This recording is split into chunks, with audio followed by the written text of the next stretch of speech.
কি সুন্দর সেট হয়ে গেছে জাস্ট কয়েক মিনিটের মধ্যে। দেখো, কারণ এই কুকিজটার মধ্যে মানে এই বিস্কুটের মধ্যে বাটার যেটা দিয়েছিলাম আর ফ্রিজে রেখে দিয়েছিলাম, তাই এটা আবার জমে গেছে। আর এরপরে এর উপরে দেবো হচ্ছে এই ক্রিম চিজের এই লেয়ারটা। ওহো,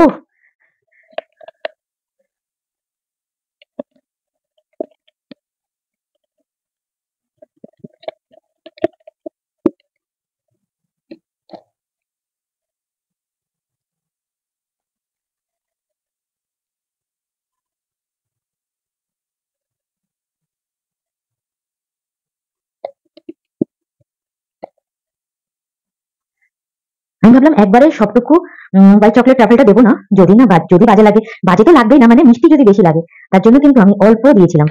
তো দেখলাম যতটুকু দিয়েছি তাতেই কিন্তু হয়ে গেছে।